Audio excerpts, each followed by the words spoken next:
کیوں اللہ پاک نے ہمیں دنیا کے اندر بھیجا ہے، ہمارا دنیا کے اندر آنے کا مقصد کیا ہے۔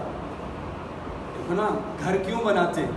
گھر اس وجہ سے بناتے ہیں کہ تاکہ آندھیوں طوفانوں سے ہماری حفاظت ہو جائے، اس وجہ سے بناتے ہیں کہ گرمی کی تپش سے ہم بچ جائیں، گھر اس وجہ سے بناتے ہیں تاکہ بارشوں سے ہماری حفاظت ہو جائے، ہماری جان کی بھی اور ہماری مال کی حفاظت ہو جائے، اس وجہ سے گھر بناتے ہیں نا۔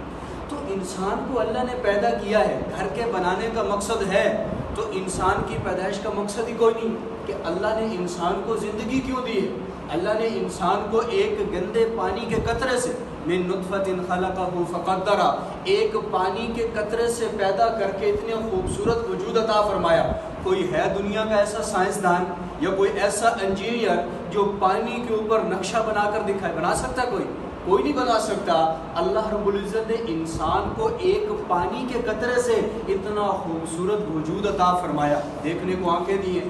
ایک اتنی بڑی نعمتیں اللہ کی جسم کے اندر کہ اگر ایک آنکھ ضائع ہو جائے تو کیا دنیا کے اندر کوئی ہے ایسی چیز جو دوبارہ ایسی اللہ کی بنائی ہوئی پہلی کی طرح آنکھ ہمیں مل جائے، یا کان کی نعمت دوبارہ مل جائے؟ مشینیں تو لگ جائیں گی، مصنوعی چیزیں تو آ جائیں گی، لیکن اللہ نے ایک دفعہ جو نعمت واپس لے لی پھر اس طرح کی دوبارہ نعمت نہیں مل سکتی۔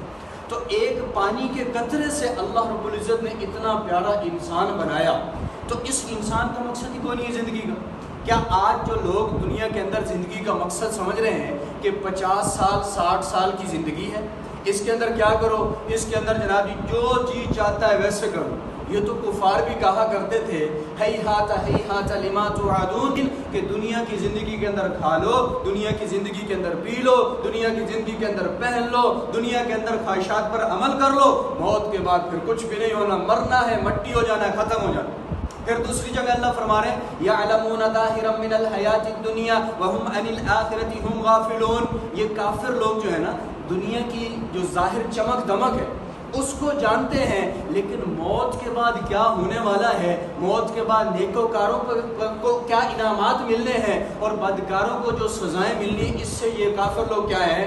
غافل ہیں۔ اور آج یہ آیت مسلمانوں پر بھی فٹ آ رہی ہے کہ مسلمان ظاہری چمک دمک دنیا کے پیچھے بھاگ رہے ہیں، زیب و زینت کے پیچھے بھاگ رہے ہیں، لیکن یہ چیز کو بھول چکے ہیں کہ موت کے بعد ایک زندگی ہے اور ہماری پیدائش کا اللہ نے ایک مقصد ہے۔ کیا مقصد ہے؟ وما خلقت الجن والانس الا لیعبدون، کہ میں نے جنوں اور انسانوں کو صرف اپنی عبادت کے لیے پیدا کیا۔